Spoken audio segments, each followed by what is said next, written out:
is gone. The peace is gone. The confusion is high. The disappointment is high. You are a perfect candidate to see Jesus anew. Dr. Tony Evans says when you've exhausted all your options, that's when the Lord does his best work. Nature forms us. Sin deforms us. Education informs us. But Jesus transforms us. This is The Alternative with Dr. Tony Evans, author, speaker, senior pastor of Oak Cliff Bible Fellowship in Dallas, Texas, and president of the Urban Alternative. If you feel like you're running on empty, both spiritually and materially, Dr. Evans has some good news today about how God can and will fill us up. Let's join him. I am certain that under the sound of my voice, there are many people who are here today with broken hearts or broken dreams, disappointments, where things haven't gone like you thought they should by this time in your life. When you reach the place in your life of emptiness, where the disappointments run deep, you have in fact positioned yourself for a miracle. In John chapter 2, we are confronted with the first of Jesus' miracles. Verses 1 through 11 is the story of the miracle of Jesus turning water into wine. He has just finished talking to Nathanael and told Nathanael that he was going to see miracles because he believed in Jesus. He was going to see angels ascending and descending. That is, he would see heaven and earth meet in the person of Jesus Christ. Little did Nathanael know, 3 days later, he would watch his first miracle. He would see the angels descending and ascending. That simply means heaven and earth interlocking, heaven and earth connecting. Instead of heaven being up there and earth being down here, he would see the two coagulate and integrate in the person of Jesus Christ. Let me explain something now. In the person of Jesus Christ, heaven and earth meet. In the beginning was the Word was with God, the Word was God. And the Word became flesh. Heaven was with God, became flesh, is with us. Because Jesus Christ is the God-man. Heaven and earth meet in the person of Jesus Christ. And so, Jesus, we find in verse 2, was invited to a wedding. The reception lasted a week. When the bride and bridegroom were hitched up, there was a parade down the street. There was singing and dancing and music. Because Jesus is a man of joy.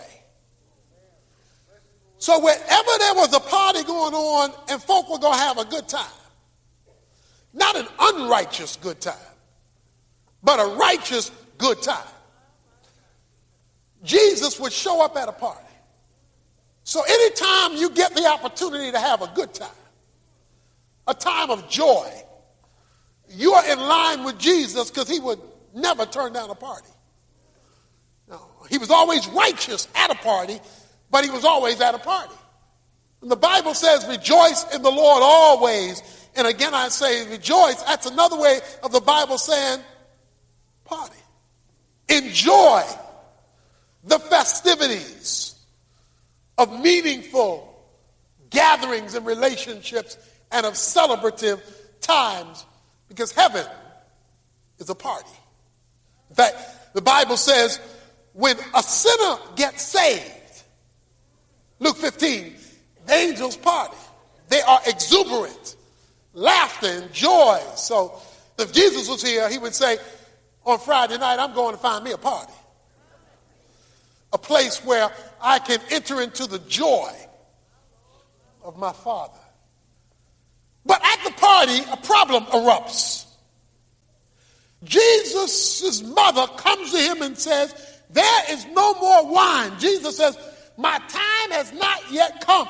I'm not going to go public like you want me to do. She says to the servants, then whatever he tells you to do, do it. In other words, go along with whatever he has for this time. Jesus says, fill the water pots with water. Now that's deep.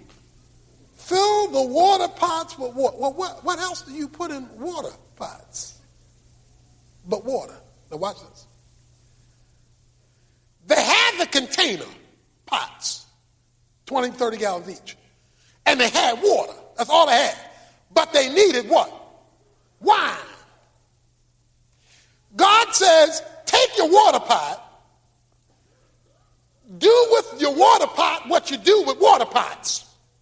Put water in it. Connect the dots. This ain't deep. Take what's in front of you. Take what you have. Connect the two. And let's see what happens. When you're sitting with no wine and life's disappointments have overwhelmed you and shut you down, the reason you need to talk to Jesus is he can help you see the connections with what's already there that you never saw before. And the light will come on and you'll go, oh. But the connection wasn't seen until there was a decision to do whatever he says. Because often, watch this, what Jesus says doesn't seem to relate to the problem. Water pots, water. Jesus, our problem is wine. We're discussing wine and you discussing water. When Jesus connects the dots in your thinking, because you're going to do what he says do, you are being set up for a miracle. In Jesus, heaven and earth meet. Okay? Heaven and earth meet. The reason you need Jesus Christ is because in Jesus Christ, heaven and earth meet. He's a man, so he knows the earth side. He's God, so he knows heaven's side. When you connect with him, heaven and earth meet, and dots connect. They filled the water pots up, verse 7 says, to the brim. So you might be tempted to read too fast. It says they filled it up to the brim. You know what that means? There's room for nothing else. See, when you fill something up to the brim, to the brim, that means it's at the top. There is no room for anything else. Listen, don't add to what Jesus says. Don't add your background, your history, what your mama said, what your daddy said, even what the preacher said. Don't add. When Jesus makes his will known, stop there. Because when you are God, you don't need help. And when you are totally man, you fully understand the problem. He's totally God, totally man. He is perfect in understanding where you're coming from. He's perfect in understanding where God's coming from. So when you move, fill it up to the brim. Don't leave room for anything else. They fill it up to the brim.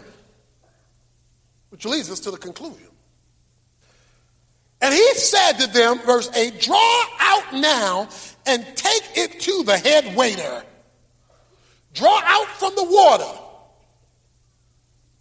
And when the head waiter tasted the water, which had become wine. This is a miracle of imperception. In other words, this was not showtime at the Apollo. Jesus didn't do one of those numbers and go, whoosh. No. Because his time had not yet come. So he was not ready to do this public display so that the masses could ooh and ah. His time has not yet come. But just because his time had come didn't mean their time had come. In other words, Jesus was not ready to do a big thing. That doesn't mean he wasn't willing to do something. This was a miracle of imperception. In other words, they didn't even notice the change. All they knew is they filled it up with water, they drew some, and they said, oops. Lesson number 1. Jesus is in the transformation business. can transform the ordinary into the extraordinary. He can take the natural and when you're not looking, make it supernatural. Once the dots are connected with things that you didn't even think were on the table to be considered, water pots and water, he can change it, and you want to know, where did that come from? How did that happen?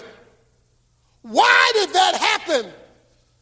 It happened because even though it wasn't Jesus' time to do some flamboyant thing, he imperceptibly changes. If you are having a no wine kind of life right now, joy is gone, then you are to stay in the presence of Jesus Christ and let him change the ordinary. You say, but I don't have much. You don't have to have much. All you got to do is have an empty water pot. Isn't that what 2 Kings 4 says? The lady had debt. The lady had debt. The lady had debt. She couldn't pay her bills. Elijah said to her, go to your neighbors and get their empty pots. Borrow emptiness. And she brought in empty pots. And it says she took the oil that she had, poured it to the empty pot. And as long as she had a pot available, the oil kept running. She didn't know how this oil kept running. All she knew, like the loaves and the fishes, was it just kept on coming. It kept on coming. But it says when the pots ran out, the oil stopped. Some of you have financially no wine. And you spend all of your time arguing what you can't do, how bad things are, when you haven't done what you can do. And you wonder why you're not seeing the hand of God when he's put it right in front of you. So you keep doing nothing and you never see the hand of God move. Imperceptibly. Nature forms us, sin deforms us, education informs us, penitentiaries reforms us, but Jesus transforms us. He can transform a no wine situation. The head waiter tastes the wine in verse 9. Taste the water, which had become wine, and did not know where it came from. But the servants who drew the water knew. The big Mahath, chief waiter, head man, the man who knew all about wine, he said, where did this come from? He didn't know. But it says the servants knew. Only the servants know. You got to come up off your pedestal and become a servant if you're going to see Jesus move. You can't stay up here in your high, mighty loft as head waiter and see Jesus. Only servants, it says, got to see. Only the ones who are willing to do whatever he said do.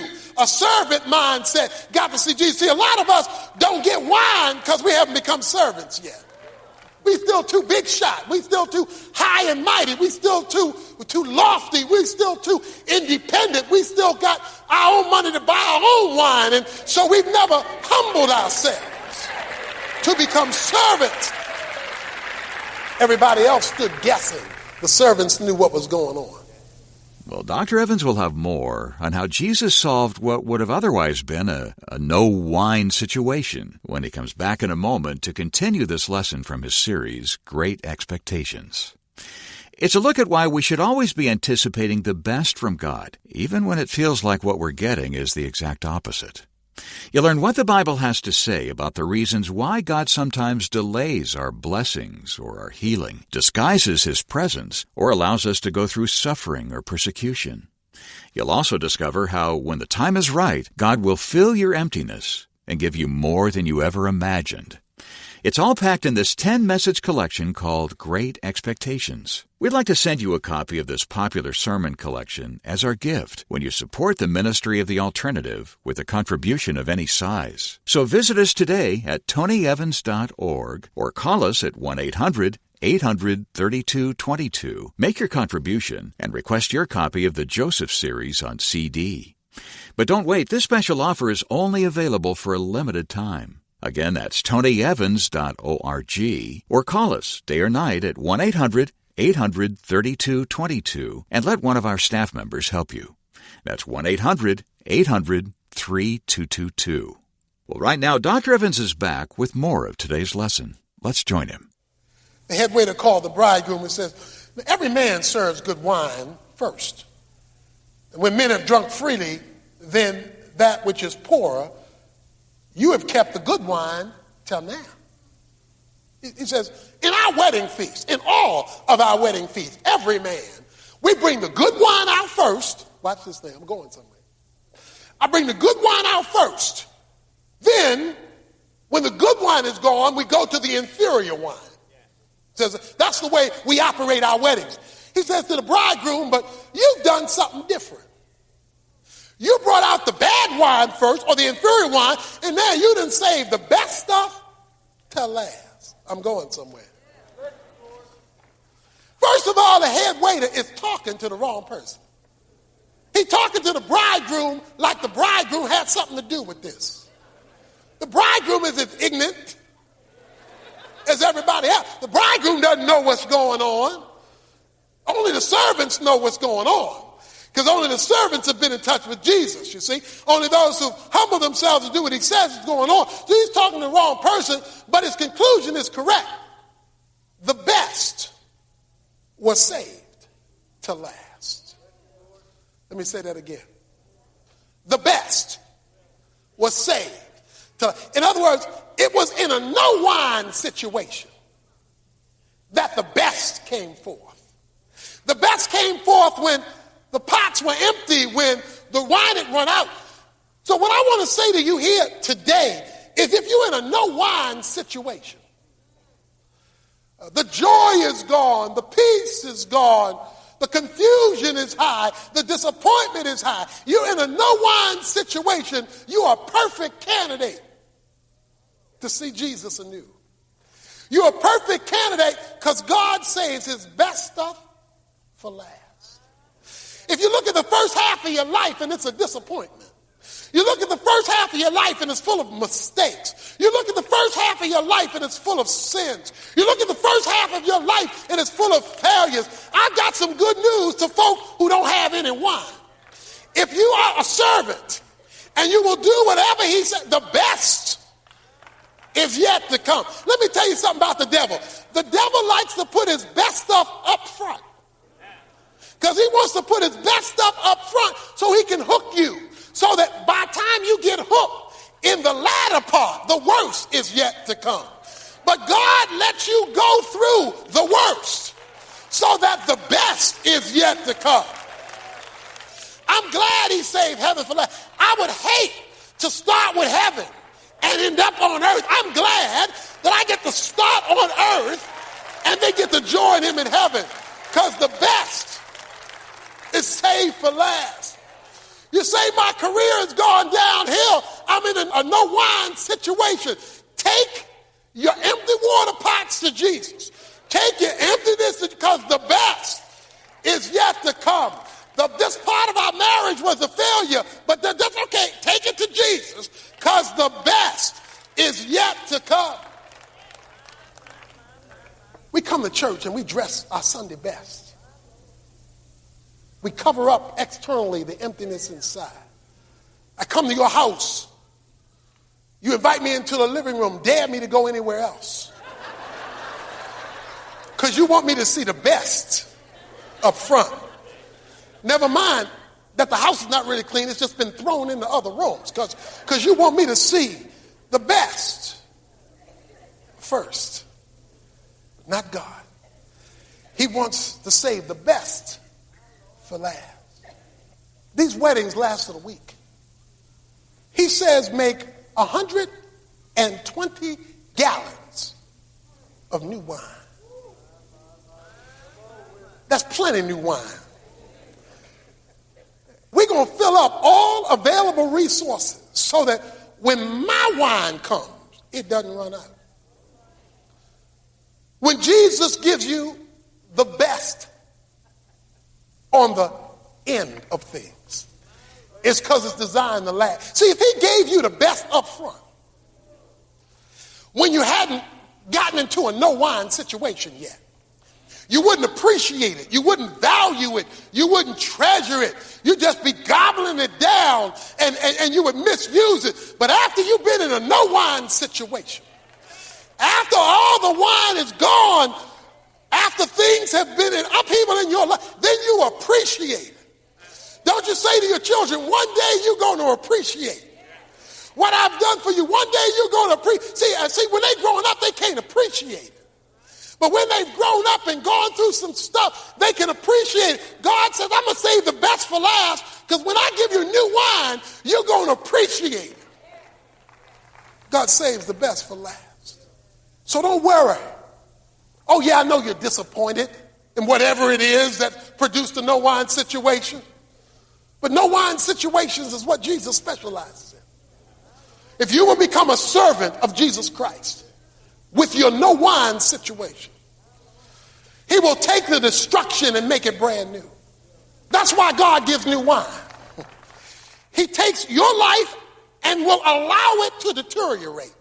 And when you become a servant and let Jesus Christ begin a remodeling process, and then he begins to remodel your life and reshape it from its no wine status, then what God then does with that brand new life that's now filled to the brim with him is not only make it nice so you can go there, but so that other folk can take advantage of it too. He makes it beneficial. Jesus didn't just make wine for the bride and the bridegroom. He made it so that everybody in the house got the overflow of new wine for the couple.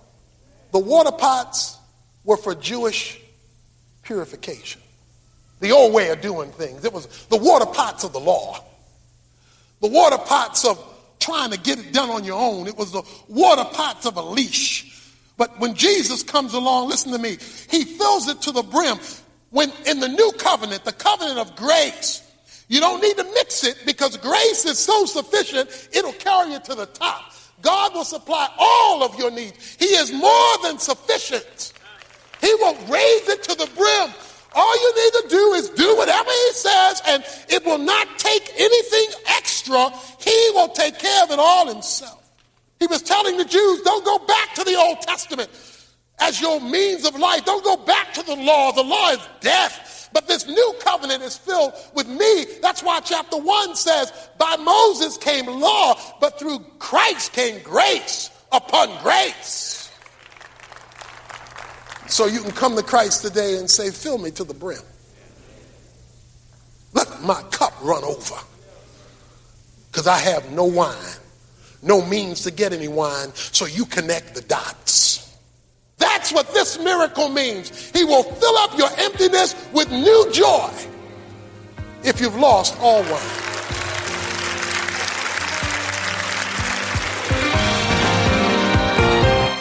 Dr. Tony Evans, sharing the promise that God will transform your life. Well, if someone you love could use a dose of encouragement, get in touch with us and ask about how you can get a CD or DVD copy of today's message titled, When God Fills Your Emptiness. You can also request this teaching as a part of Dr. Evans' current series, Great Expectations. This collection of 10 studies provides answers for your questions about loss, suffering, and healing, and helps you hold on to hope when it feels as if God has turned against you. Again, we're offering the series Great Expectations as our thank you gift to those who can help support our work here on the radio and around the world with a contribution of any amount. You can make your donation and all the other arrangements online when you visit us at tonyevans.org, or let one of our staff members help you by calling us at 1-800-800-3222. That's 1-800-800-3222.